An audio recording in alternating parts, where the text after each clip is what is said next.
1220 KHDS HometownsStation.com. This is the Home 411 show with Randall Winter Construction. And I failed. It's NV Landscape, not landscaping. So if you're searching for it online, make sure you search NV Landscape. But we were talking incandescent bulbs and lighting and just general information about the different types of bulbs that you guys have. So I'm going to let you guys continue on. You got the cheat sheet in front of you. So Jeff was saying earlier that the LEDs are like 10 times longer lasting than the incandescents. And you said 100,000 hours? Is that what you said? Upwards to 100,000 hours on some of these. Good grief. And the light's the same, but the consumption, right? It's the consumption also, right? Yeah, so you're actually paying less to have the same amount of light. How much less? Well, LEDs are prohibitively costly right now for people. They've come down probably half what they used to be 2 years ago. As far as cost concerned, you can get the cheaper ones at certain hardware stores, or you can go to the wholesale house and you can get the high-end ones, which is where I go to get my materials. I hope that answers the question, but as far as what you had to ask? Well, no, I was talking more specifically because the initial cost seems to be overweighed by the fact that it's going to last so long. The life is great. Mm-hmm. But what about the energy savings in particular? So your cost of your electric bill here for Southern California Edison is going to be less, correct? Absolutely, yeah. Right. So much less. Much less, yeah. Okay. And let's take CFLs, for example. Southern California Edison says if you change out all your incandescent bulbs in your house to CFLs, on your electric bill, there's a portion of that electric bill is strictly lighting if you separate it out.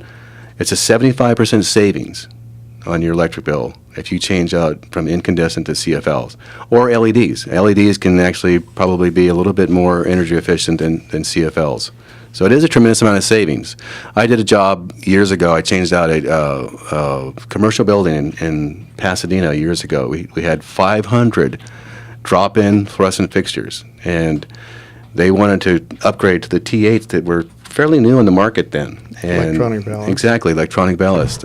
So I had a gal from Sylvania. She did a proposal. She engineered a proposal and what the cost would be to change out those existing. What they were the old T12 fixtures, which are being eliminated off the market as we speak. The old magnetic ballasts that are inside these fixtures are toxic to the environment. They have PCBs, and they're energy hogs. So we changed these out, and she projected in 1 year their savings would be $40,000 savings. Wow. Well, if my electric bill was $40,000, I would be looking for some savings. Absolutely. Looking for a way out. So just the savings alone is a motivation. It should be a motivation to people, for everybody. Okay.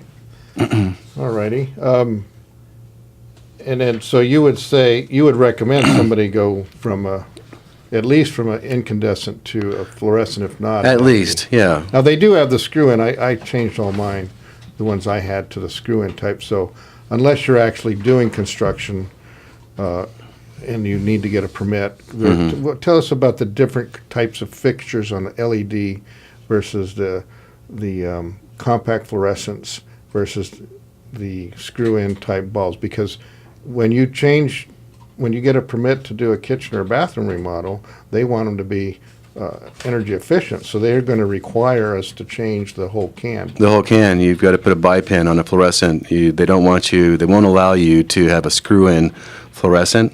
This is Title 24 we're talking about. Mm-hmm. Also the same with the LEDs. They won't allow you to install a LED that you can screw into the socket because their theory is that you can unscrew it and put an incandescent back in there.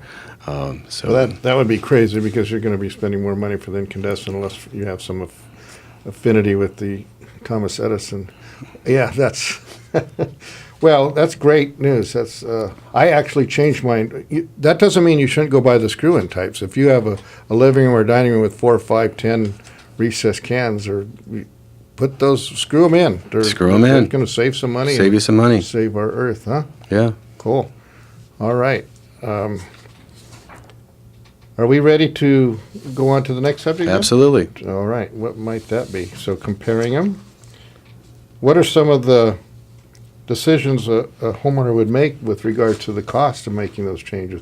I know that drywall's impacting, there's gonna be some drywall and painting if we change out those cans, right? You can, Yeah. or can you change the cans out?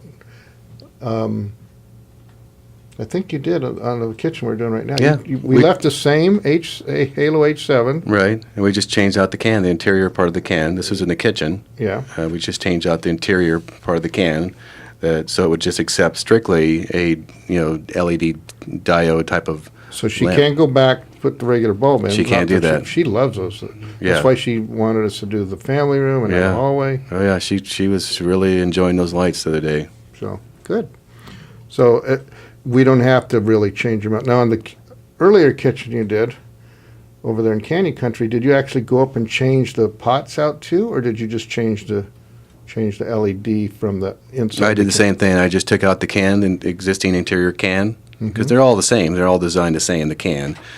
Just took that out, and really I just installed a new LED type of can where it accepts just the plug-in type of. And they do look better. That's one thing she did like, because we Yeah. put the bulbs in and she said, no, I like that flat look that you Yeah, did. yeah. Okay. There's so many different types of LEDs out there on the market, and some of them are nicer looking than the other ones. So the screw-in type, just to recap, you can do those in areas if you're not getting a permit. You don't have to have a permit to change a bulb, obviously. You may take 2 or 3 people to do it, but anyway, you can put those in, but if you're getting a permit to remodel a kitchen or bath, then we have to actually change it so the pins are not Absolutely. accepting the screw-in type. That's correct. But it's not impossible. We can do it with the existing recess cans. that are in there. Absolutely. You can go in Okay. there. You can do it yourself. Well, I wouldn't recommend changing them out myself. For those of you that are listening, if you're just doing the screw-in, yeah, do it. But Right. if you don't like standing on a ladder and you don't like electricity, but for sure, make sure the power's off. Thanks. Really appreciate all your input, Jeff. You're welcome. So Jeff, before we go to break, how do people get into contact with you if they're looking to? Yeah, because we just scratched the surface here of some of the lighting questions. How do people get in touch with you if they need to get a hold of you? Well, 661-268-0198 is our number. You can also catch us on our webpage at softlyelectric.com. And that's 2 ways you can get a hold of us. And Softly is SAUFLEY electric.com. That is right? correct. And there it is. Okay, we're going to go to break. More Home 411 after this on AM 1220 KHTS.